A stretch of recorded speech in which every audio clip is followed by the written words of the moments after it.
Bienvenue au podcast Authentique, Hérétique, Cosmique. Un podcast qui nous invite à la liberté, où on passe de l'astral au réel.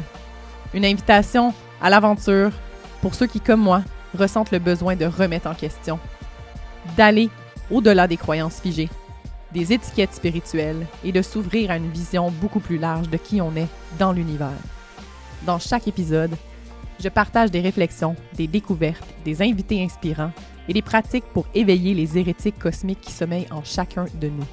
Ensemble, explorons des concepts comme la conscience non localisée, les guérisons multidimensionnelles et une petite flamme de rébellion cosmique qui nous pousse à refuser ce qui ne correspond plus. Ensemble, remettons les choses en question et embrassons notre vraie essence.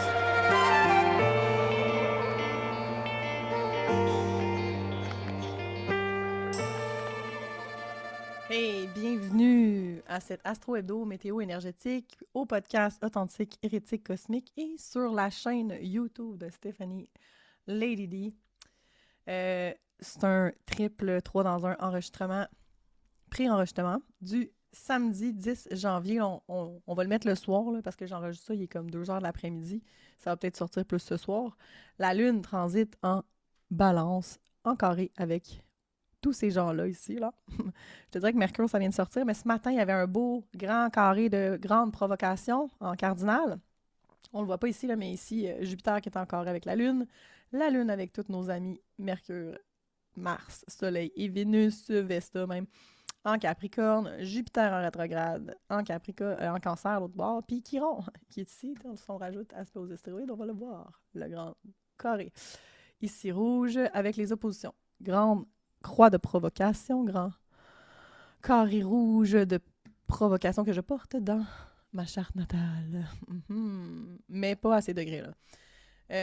Ça amène beaucoup de tension dans l'air, mais en même temps, c'est des moments initiatiques, j'ai envie de dire, parce que c'est des initiateurs, nos amis, les cardinals, qui sont le Cancer, la Balance, Capricorne et le Bélier. C'est intéressant parce que ça nous amène vraiment au niveau du soi, mais en même temps, la Lune, elle navigue dans le nous. Donc, on est dans le genou. Mais ici, les blessures de l'identité, le passé qui se répète, la peur du passé qui se répète peut-être, qui s'en vient aussi dans les prochaines années, là. Ça va être un thème. La structure, la programmation, les relations, tout ça en même temps aujourd'hui. Fait que c'est pas mal ça pour la journée, tu sais. On a la Lune noire là, qui gosse. Elle rentre, elle sort du Sagittaire depuis un bout.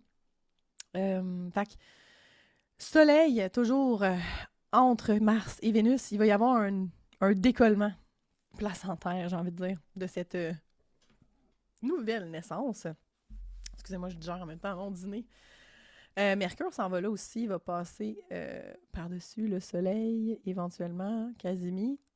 On va peut-être le voir dans les prochaines semaines. Donc, on va avancer, mettons, dimanche, où est-ce que la Lune va être en Scorpion. J'en avais un peu parlé dans l'Astro Hebdo météo énergétique de la semaine passée. Je pense que je vais le faire comme ça parce que ça arrive. Pour l'instant, en fait, mon mois de janvier est très occupé avec le Kilego, avec tout ce qui est là. J'ai aussi, nouvellement, une relation dans ma vie avec un homme merveilleux. Et ça me déstabilise énormément de mon côté masculin qui n'est plus leader en moi. Je suis vraiment retournée dans mon essence féminine devant cet homme.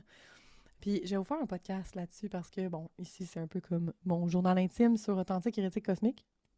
Je ne sais pas si je vais le mettre sur YouTube ou Facebook, mais abonnez-vous à Spotify, Authentique, Hérétique, Cosmique, juste au cas. Les liens sont dans la description sur Facebook ou sur YouTube. Je vais vous expliquer un peu mon histoire par rapport à la nouvelle relation dans ma vie qui est arrivée comme un année 6. Hein, le médium, Pascal le médium, que j'ai vu 2 fois, m'avait dit « L'amour va arriver comme un envie de chier. » Je te dirais que j'avais arrêté d'y croire. Fin d'année 6, hein, on s'est rencontrés en novembre. Puis c'est beau de se laisser aller. Belle transformation avec cette énergie-là aussi. Il y a des sextiles qui se préparent avec nos amis en poisson. En fait, ils sont déjà actifs, mais ils vont être vraiment plus actifs bientôt. Là. Ils sont dans les orbes très late. Mais Saturne est dans la partie. Regardez Saturne, du bleu dans la gang au complet. Support de l'inconscient, un travail profond qui se fait peut-être dans l'océan de ton inconscient. Au niveau du passé qui revient, qui te met en face tes structures relationnelles, ton ego, comment tu es programmé par rapport à tes parents. C'est aussi what we earn. What we earn. Tu vas peut-être te faire récompenser. Saturne est dans la zone récompense en ce moment, là. Et le karma, hein, avec la zone Capricorne, qui est associée aussi au temps à notre ami Saturne, ben c'est pas juste, il y a du dharma, hein, il n'y a pas juste un karma négatif. On parlait de ça dans le Kilego, le vaudou même, il y a du vaudou positif, là. C'est pas juste la magie, tout ça, c'est beau, hein. Transit de la Lune en Scorpion qui va rester, hein, pour 2 jours et demi, habituellement, la Lune. Là, il va y avoir une petite tension au début de la semaine, fin du Kilego. Je te dirais qu'à partir du mois de septembre, là, ça commence à brasser parce que, ben, à août, septembre, octobre, là, déjà, on était là dans les derniers jours avec les 12 premiers jours de l'année qui sont reflétés par chacun un mois. Si tu n'as pas suivi, je t'en parle depuis un moment, mais c'est spécial parce que le mois d'octobre, en tout cas, ça va être intense. Le mois de décembre aussi, là, on est le 12 janvier, là, c'est la dernière journée du Kilego. Opposition Lune-Uranus. C'est intense, ça. C'est spontanément aussi dans le côté Scorpion, là, avec la lune noire. Trahison. Self-sabotage, c'est du karma aussi, qui est payé les dettes. Pas la mort, mais oui, la mort. Mais bref, la mort de ton inconscient qui te sabote toi-même. Reprise de valeur. Uranus, qui est toujours ici. Dans la fin des degrés du taureau, qui ne reviendra pas en passant. Fait que, je ne sais pas quand est-ce qu'il arrête, là, mais il me semble qu'il revient dans le Gémeaux éventuellement. Là. On a Jupiter qui est à 19 degrés, qui a changé de degré, et tout le monde ici danse toujours ensemble. Le soleil est toujours entre les deux. Il y a un quatuor là, qui s'en vient, là, en fait. Parce que lui, il avance quand même assez rapidement, si vous avez remarqué, les Neptunes, là. Pas Neptune, mon Dieu. J'ai la misère aujourd'hui. J'étais un peu... C'est nébuleux. Mercure, hein? Mercure qui est ici. Avance rapidement vers Mars. Fait qu'il va y avoir Mercure, conjonct. Mars qui s'en vient. Si je regarde un peu plus 24 heures mercredi, je vais y aller quand même assez rapidement parce que ça sert à rien de s'éterniser sur ces petits transits-là. On regarde overall, hein, dans le collectif. C'est sûr, certain que cette semaine, il faut garder toujours cette conjonction-là qu'on garde là, depuis 2 semaines. Là. En opposition avec Jupiter, ça l'intensifie. Là, c'est Mercure qui est là depuis 2 jours. Fait que c'est sûr qu'au niveau des pensées, il y a comme une restructuration. Il y a un focus aussi, il y a un engagement, clairement. Il y a quelque chose qui te revient. Beaux aspects avec Uranus, là aussi, tu sais. Des beaux aspects de Trigone avec tous ces gens-là avec Uranus. Fait que spontanéité, d'idées, retour aux valeurs simples, retour à la base. Nous autres, dans le Kilego, c'est bien one step at a time, là, tu sais. On est là-dedans, là. Depuis 2-3 jours. La récolte aussi, tu sais, la moisson. Puis là, la Lune est en Sagittaire. Fait que elle a fait l'opposition avec Uranus. Elle s'en va tranquillement s'en aller dans les prochains jours en opposition avec Jupiter qui va aller récolter, là. Aussi, ça va être une nouvelle lune qui s'en vient. On va la voir, celle-là, la nouvelle lune, dans un autre podcast, dans une autre vidéo, dans un autre ordre, parce qu'on va jusqu'au 17 aujourd'hui. Mais c'est intéressant parce que là, on est au niveau des croyances. Jupiter est très important dans cette optique. C'est lui qui master le Sagittaire. Fait, croyances de l'enfance, croyances au niveau de la relation familiale, la relation du cocon, la maison, ton intérieur, ton cocon intérieur. Très relié aussi à la valeur familiale, le sentiment ou les ressentiments d'appartenance. La maturité qui est active ici. Tu sais, on a des beaux aspects, mais il y a toujours encore des carrés, hein, avec notre ami Chiron, avec blessures d'identité qui sont dans la racine de la mémoire, de la structure mémorielle, dans ton corps, clairement. Uranus, il shake ton corps. Il y a peut-être de quoi qui ressort justement avec l'opposition Lune-Uranus. Au niveau émotionnel, ça ressort par le corps, les 5 sens. Il y a beaucoup au niveau de Neptune qui s'en va être dans la... Il est à 29 degrés, là, il est comme dans le Master Chief. C'est lui le plus fort dans la gang. Là. Je parlais de ça avec ma chum Marie-Pierre qui essaie de comprendre l'astrologie un peu. Puis je suis comme, tu sais, c'est un beau jeu, c'est une game, c'est du baseball pour moi, tu sais, genre, fait que c'est un diamond, ici, là. Mais il faut tout le temps, tu vois, qui est en plus haut pointage, la dignité essentielle. Neptune, c'est plus fort en ce moment, il est à 29 degrés du Poisson. OK? C'est son signe, c'est lui le master. Qui d'autre serait plus fort? Saturne aussi, il est quand même... Non, c'est pas lui le plus fort. Tu sais, Saturne qui serait en Capricorne, ça serait différent. Il est quand même, tu sais... On peut voir vraiment la game quand on regarde le overall au complet. Là, c'est pour ça qu'on effleure les choses ici. Puis, tu sais, c'est important de comprendre que où est-ce que toi, ça se positionne dans ta charte empreinte natale à toi. C'est vraiment intéressant de voir. Parce que c'est là que tu vas voir le thème qui est actif pour toi. Là, il va collectif à Montréal. Là, fait que c'est pas quelqu'un en particulier, c'est tout le monde. Il y a vraiment beaucoup d'opposition encore. Là. Jupiter est à 19, mais là, Vénus est plus sortie, là. Quand il pogne 7 degrés d'orbe, là, ce qui veut dire être 19, 26, on est à 7 degrés de différence, on sort, OK, de l'opposition, vraiment. Puis là, Vénus s'en va sur Pluton. Ça va nous amener la transformation des idées, clairement, hein, des valeurs. On va revenir à créativité, rencontre, nouvel entourage. On va se faire des nouvelles connexions, peut-être. Il y a comme un New Vénus, là, nouveau cycle relationnel. Vénus qui court après Mars. Elle vient de passer par-dessus. Fait que là, on est à début du 360 degrés, là. C'est ça qu'on disait dans la dernière épisode. Le dernier épisode. Donc, le 15, toujours en Sagittaire sur le centre galactique. Ces 2 jours-là, le 14-15, c'est très genre, on est connecté avec des gros trous noirs galactiquement. Ça l'amène à libérer des croyances, ouvrir à des nouvelles idéaux, des nouveaux idéaux. Il peut y avoir des discussions, l'ostinage aussi, là, c'est sûr et certain. Mercure, il garde le point, il est avec Mars. Ça l'amène à l'animosité au niveau de la parole. Là, c'est sûr que dans le Capricorne, on ne parle pas plus vite que... Mais ça peut être rough. Ça peut être trop strict, ça peut être trop rough, trop autoritaire, tu sais. Puis avoir un genre de... Mais il faut peut-être en avoir aussi, là, tu sais, comme on va mettre en lumière notre communication à ce niveau-là avec nous-mêmes, peut-être, notre autorité intérieure, là, tu sais. T'as connais-tu ton autorité? Dans ton HD, c'est quoi ton moteur, tu sais?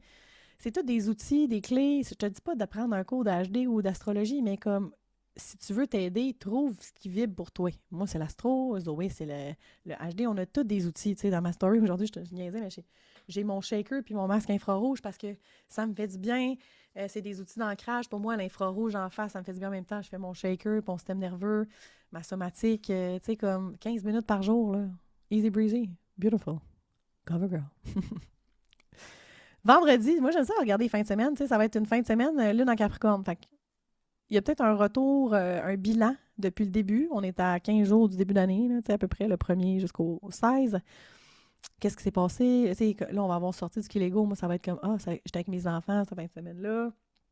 Il y a comme un côté familial. Il va y avoir la lune qui oppose Jupiter aussi, puis la nouvelle lune, qui est le 18 ou le 19. On va aller voir justement juste avant de quitter, c'est sûr.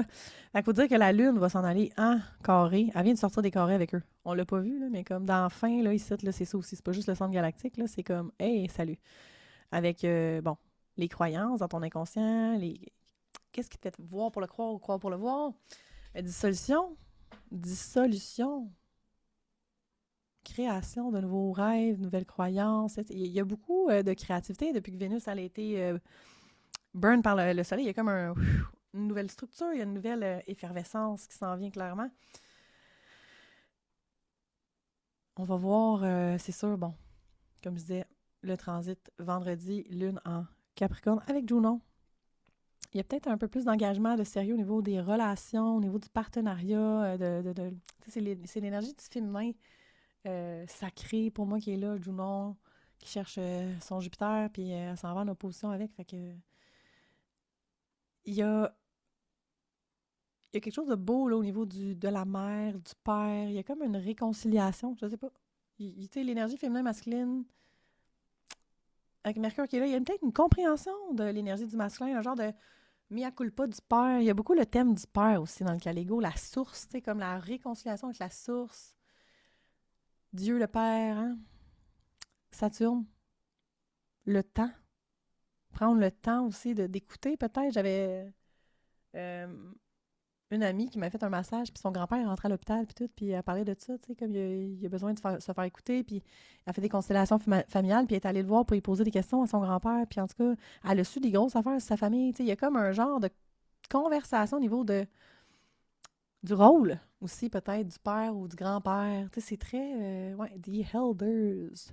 Samedi, le 17, c'est là que la Lune est en opposition avec Jupiter. Et il va s'en aller, conjoint tout le monde. Et on s'en va vers la nouvelle lune qui, d'après moi, c'est ça, si on dit... OK, fait que c'est 18. Et non, le 19, je pensais que c'était le 19.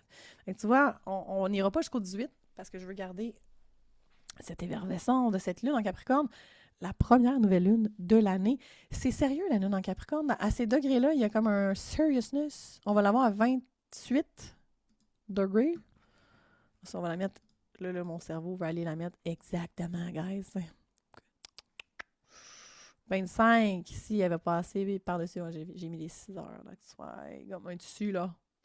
Exactement le 18 en après-midi, dimanche, dans une semaine. Donc, on est dans la préparation, c'est sûr, à partir de 3 jours avant le Dark Days, le Devil Days, qu'on appelle, qui vont être à partir du 15. Donc, vendredi. C'est une fin de semaine de Devil Days dans les eaux Sagittaire Capricorne. Si on y revient, en arrière, le 3, c'est plus jeudi, on a dit 18, fait que c'est du 15 au 18. Fait que ça commence dans le Sagittaire, comme je disais, et ça va aller dans le Capricorne pour les 3 jours de noirceur. Trou noir en même temps qui est activé. Je trouve ça intéressant. Il y a des aspects avec nos amis dans le poisson aussi, qui font des beaux aspects avec eux ici. Fait que c'est comme on a un aspect négatif des carrés lune. Mais en même temps, c'est les croyances, c'est tout ce qui est les idéaux. Tes visions, tes blocages d'Ajna définis. On va le dire de même. Il y a peut-être une permission de dissolution, une structure qui se défait aussi par rapport à ça. Là. Ça peut être très puissant, puis on reconstruit après. Là. Il faut le voir des trois côtés de la médaille, j'ai envie de dire, parce que il y en a 3. C'est ça. Après ça, on passe, c'est ça, le vendredi, avec le transit de Capricorne, qui continue pour 2 jours et demi vers cette nouvelle lune qui va nous amener avec une conjonction Pluton dans la semaine prochaine. On part bang bang. C'est quand même assez intense. Qui est une conjonction, là? OK. Quinconce. Ascendant. Je pensais que Jupiter était dans le temps. Non, des fois, c'est parce que je vois des affaires, je me demandais la... Non, c'est ça, je pensais que c'était Jupiter, mais non, ça n'a pas de sens. Là, je regardais les degrés. Il y a aussi, il peut y avoir aussi une effervescence, tu sais, trop d'informations. On veut un ralentissement, on veut en faire venir à l'intérieur aussi. Tu sais, le Capricorne prend son temps. Aussi, on dit prendre peut-être les choses un petit peu plus au sérieux par rapport à certains rôles, clairement, ou certaines choses qui se sont passées dans le passé. Tu sais, comme les discussions que tu peux avoir avec des personnes plus âgées qui te ramènent une perspective, une perception complètement différente de ton souvenir, de ta mémoire, qui est reliée à ton identité, tu sais, où ce que ça peut te changer complètement une perspective, une perception de toi-même, de le voir à travers le regard du temps, clairement, mais de quelqu'un qui a peut-être, lui, eu l'expérience différemment. Donc, ça va être une semaine de la balance vers le Capricorne. On est vraiment dans l'énergie du cardinal, qui est l'initiateur, initiatique, puis du nous au nous devons, j'ai envie de dire. C'est le devoir, hein, ici aussi, le rôle du parent, de l'enfant, la relation. Puis transgénérationnel dans le Scorpion, les dettes, après ça, les croyances qui sont transférées, qui sont inculquées, la doctrine, les dogmes.